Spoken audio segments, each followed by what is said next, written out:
Hello friends, आज अपने discuss करते हैं क्लास 12th का अकाउंट्स का illustration number 2 chapter 1. Okay, I am reading the question. Hansa, Hitesh and Vijay are the partners of the firm and their capital proportion is 3:2 and 1. It means 3:2:1. Hitesh is entitled to receive the commission 10% on net profit after the deduction of his such share. It means Hitesh एक partner ही है, तो हितेश को profit तो मिलने ही वाला है and along with the profit Hitesh को कमीशन भी मिल रहा है फॉर हिज एक्टिव पार्टिसिपेशन. अपने ऐसे ध्यान में ले लेते हैं.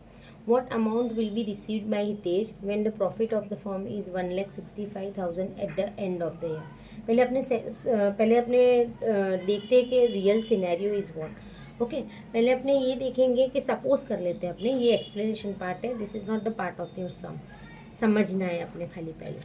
तो सपोज करते हैं कि पहले फर्म का जो प्रॉफिट है वो 100 होगा. Okay, after the deduction of commission. It means what के कमीशन देने के बाद फर्म का जो प्रॉफिट होगा वो 100 होगा. इसका मतलब ये है कि कमीशन दे दिया किसको, हितेश को, और बाकी जो 100 रुपीज़ बचते हैं वो 100 रुपीज़ पे खाली जिसका राइट है वो 3 पार्टनर ही है and those are Hansa, Hitesh and Vijay. अगर अपने कमीशन के परसेंटेज यहाँ पे देखें तो कमीशन यहाँ पे दिया है, कमीशन इज़ 10%. ओके, तो मतलब फॉर्म पहले कितना कमाया था? फॉर्म पहले कमाया था 100, जिसके ऊपर तो 3 जो पार्टनर्स है उसका तो मतलब राइट है ही है, और कमीशन जो हितेश को देना है वो. इट मीन्स कमीशन देने से पहले एक्चुअली फर्म 110 रुपीज़ अर्न कर रहा था, बट कमीशन जब हितेश को मिल जाता है और कमीशन देने के बाद जितना भी प्रॉफिट बचता है जिसके ऊपर पार्टनर्स का ही राइट है वो 100 रुपीज़ है. ठीक है, यही सेम चीज़ अपने यहाँ पे दी है कि when the profit of the firm is 1,65,000. तो प्रॉफिट अपना यहाँ पे 1,65,000 जो दे दिया है. अगर सपोज कर लो कि मैं रफ में ऐसा कर रही हूँ, अभी भी मैं बोल रही हूँ कि ये अपने सम का जो पार्ट नहीं है. 1,65,000 के अगर मैं 10% दे रही हूँ तो अपने हितेश को देने पड़ेंगे 16,500, विच इज़ कम्प्लीटली रॉन्ग. ये रॉन्ग है. क्यों?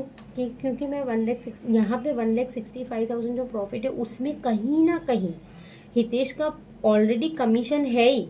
मतलब वो उसका जो कमीशन इसमें ही 1,65,000 में जो छुपा हुआ है उसको माइनस करके जो अपना 3 पार्टनर्स का जो प्रॉफिट है वो प्रॉफिट के ही अपने खाली 10% कमीशन देना है हितेश का. ओके, तो ये सब तो एक्सप्लेनेशन पार्ट हो गया. जो अपने एग्जाम में करना है वो क्या है. तो हंसा, हितेश एंड विजय पहले तो अपने देख लेते हैं. हंसा है, then Hitesh and Vijay, 3 partners हैं. 3 पार्टनर्स का आपने यहाँ पे कैपिटल रेशियो दिया है, पर कैपिटल रेशियो में अपने प्रॉफिट डिस्ट्रीब्यूट नहीं करेंगे. अपने तो प्रॉफिट हमेशा डिस्ट्रीब्यूट करेंगे पीएनएल रेशियो में. यहाँ पे in the absence of the PNL ratio अपने अज्यूम कर लेते कि अपना पीएनएल रेशियो है 1:1:1. ओके, मतलब तीन जो पार्टनर्स हैं वो इक्वली डिस्ट्रीब्यूट कर रहे हैं उन लोगों का प्रॉफिट. अब यहाँ पे Hitesh is entitle to receive the commission 10%. इसके लिए कमीशन, हितेश जो बंदा है वो एक पार्टनर ही है पर उसको दोनों चीज़ें मिल रही है. उसको प्रॉफिट तो मिल ही रहा है, along with the profit he is getting commission too. उसको कमीशन भी मिल रहा है, पर कमीशन मिल रहा है उसको 10%. तो इसकी अपने फॉर्मूला है commission is equal to profit. Profit कौन सा प्रॉफिट?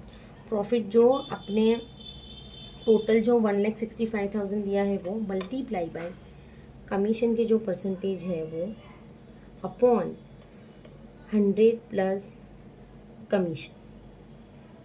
यहाँ पे ऑलरेडी अपने क्वेश्चन में 1,65,000 दिया है जो अपना प्रॉफिट है फर्म का, जो कमीशन को अपने देने से पहले का है, मतलब इसमें से कमीशन माइनस नहीं हुआ है.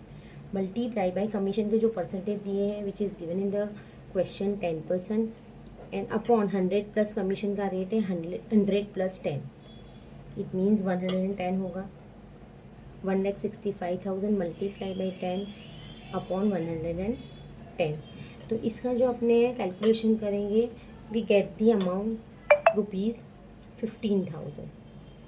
आप देख सकते हो कि यहाँ पे अपने ये फॉर्मूला से अगर कमीशन फाइंड आउट किया तो अपने आंसर मिल रहा है 50,000। अगर यही चीज़ अपने 1,65,000 का अपने 10% किया होता, वी गेट दी आंसर 16,500, तो जो कि रॉन्ग था। मतलब अपने हितेश को ज़्यादा कमीशन पे कर रहे थे। मैंने इसीलिए बोला कि यहाँ पे 1,65,000 में कहीं ना कहीं हितेश का कमीशन ऑलरेडी छुपा हुआ है। अभी Hitesh one of the partner भी है। अभी एक और क्वेश्चन बोला है अपने यहाँ पे कि हितेश को टोटल कितना मिल रहा है। When the profit of the firm is 1,65,000 at the end of the year, what amount will be received by Hitesh. तो हितेश तो एक्टिव पार्टिसिपेशन ले रहा है, तो मतलब उसको कमीशन तो मिल गया 15,000, पर हितेश को यहाँ पे प्रॉफिट भी मिलेगा क्योंकि वो एक पार्टनर भी है। तो यहाँ पे प्रॉफिट डिस्ट्रीब्यूट करने के लिए अपने P&L रेशियो का इस्तेमाल करेंगे। We use the P&L ratio. First of all अपने जितना भी फर्म का प्रॉफिट है उसके अंदर से फर्स्ट ऑफ ऑल अपने कमीशन निकाल लेंगे।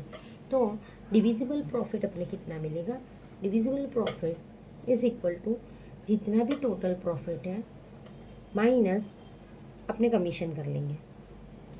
तो 1,65,000 में हितेश को 15,000 जो कमीशन मिल रहा है वो माइनस करेंगे, तो अपने एक डिविजिबल प्रॉफिट मिल जाएगा, डेट इज़ 1,50,000। अभी अपने हितेश का प्रॉफिट यहाँ पे फाइंड आउट कर लेंगे। तो हितेश का अपने प्रॉफिट फाइंड करने के लिए हितेश का 3 जनों का जो डिविजिबल प्रॉफिट है 1,50,000 मल्टीप्लाई बाई अपने 1:1:1 में प्रॉफिट डिस्ट्रीब्यूट करना है। उसमें हितेश का जो रेशियो है डेट इज़ 1, तो 1 अपॉन टोटल 1 + 1 + 1 वो 3 हो रहा है।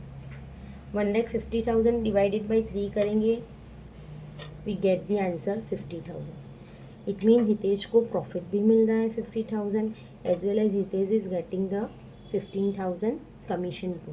तो हितेश को टोटल कितना रुपीज़ मिल रहा है। So Hitesh is entitle to get the amount profit plus commission. उसको प्रॉफिट मिल रहा है 50,000 और उसको कमीशन मिल रहा है 15,000। So overall Hitesh is getting 65,000. Okay, I hope you like the video. Thank you.